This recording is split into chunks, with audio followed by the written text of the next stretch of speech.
brought to you by Silver Pumps. Top quality और consistent performance के लिए सिर्फ सिल्वर पंप्स, नाम याद रखना। जो ऑर्डर में आया था, ऑर्डर में निकल करके आया कि 1 बजे प्रश्न पत्र बाहर आए, लेकिन मैं दिखाता हूं यहाँ पे केवल 1 बजे प्रश्न पत्र बाहर नहीं आए, प्रश्न पत्र 12:44 में बाहर आए हैं कुम्हरार के सेंटर पे। ये रोल नंबर है, ये कुम्हरार का रोल नंबर, बापू परीक्षा का, और ये डिजिटल फुटप्रिंट इसका है। कुम्हरार का एक्सिस कोऑर्डिनेट ये है, और ये 12:44। कितने बजे से थी? परीक्षा थी आपका 12 बजे से, 11 बजे से एंट्री, उसके बाद एंट्री बंद है। तो ये पेपर कैसे आ गए? 12 से 2 पेपर हो रहा है। ओवरऑल बताइए राम कश्यप जी कि आपको क्या लगता है कि अगर मान लीजिए इतना प्रेशर के बाद भी आयोग ने री एग्जाम नहीं कराया तो इसके पीछे की वजह क्या है बताइए। अब मुख्य वजह क्या आपको लगता है? अब जब तक चीजें निकल करके नहीं आती, लेकिन मल प्रैक्टिसेस हुए हैं और व्यापक तौर से हुए हैं, ऑर्गेनाइज रूप से हुए हैं, क्योंकि आप एक परीक्षा परिसर में आप इस तरह से, और जो ऑर्डर में आया था, ऑर्डर में निकल करके आया कि 1 बजे प्रश्न पत्र बाहर आए, लेकिन मैं दिखाता हूं यहाँ पे केवल 1 बजे प्रश्न पत्र बाहर नहीं आए, प्रश्न पत्र 12:44 में बाहर आए हैं कुम्हरार के सेंटर पे।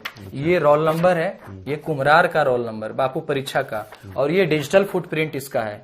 कुम्हरार का एक्सिस कोऑर्डिनेट ये है, और ये 12:44। कितने बजे से थी? परीक्षा थी आपका 12 बजे से, 11 बजे से एंट्री, उसके बाद एंट्री बंद है। तो ये पेपर कैसे आ गए? 12 से 2 पेपर हो रहा है। उसके बाद देखिए ये टेलीग्राम पे चला गया, टेलीग्राम पे ये चला गया प्रश्न पत्र, पूरा का पूरा प्रश्न पत्र का पूरा सेट है।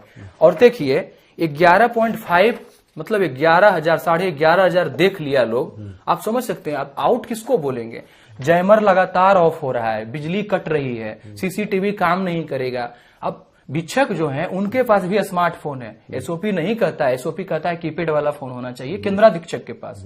केवल वो जो ये आपका हो जाएगा टेबलेट से, जो नहीं होता है बायोमेट्रिक्स हुआ, उसके बाद फिर सारा का सारा। तो आप स्मार्टफोन वहां पे, गया का जो बच्चा है जो बोला था कि माइक से अनाउंस हो रहा है, वहां का सक्सेस रेट ज्यादा है। जमुई हाई स्कूल जमुई में जो बच्चे बोले थे कि ग्रुप में एग्जाम हो रहे थे, 7 बच्चा ग्रुप में एग्जाम, वहां का सक्सेस रेट ज्यादा है। सर्किट हाउस खगड़िया में बच्चों को बैठा करके जो स्पेशल ट्रीटमेंट दिया गया था, अदर 13 तारीख में जितने सेंटर पे एग्जाम हुए, अगर सारे सेंटर का हम देखें तो दूसरा स्थान उसका है। मतलब वहां से ज्यादा बच्चे सफल हुए।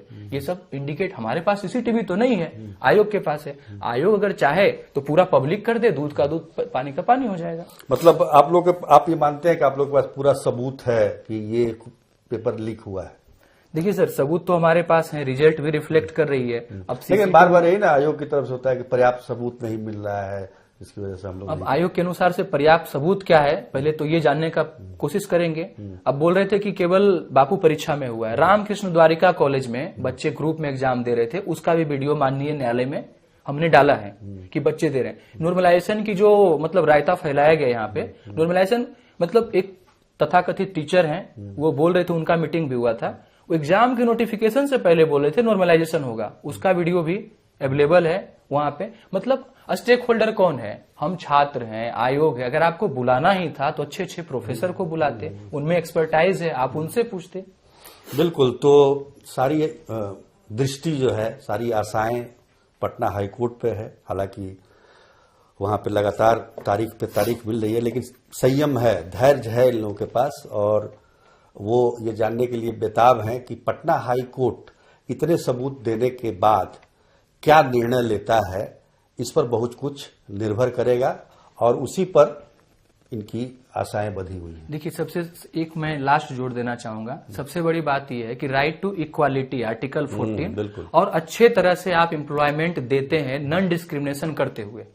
तो सबसे पहले तो आर्टिकल 14 और 16 का घनघोर उल्लंघन किया आपने, तो कम से कम इसको मानिए, हमारी बातों को सुनिए, एक अच्छा एसओपी है आपका, उसको फॉलो करते हुए री एग्जाम करा लीजिए।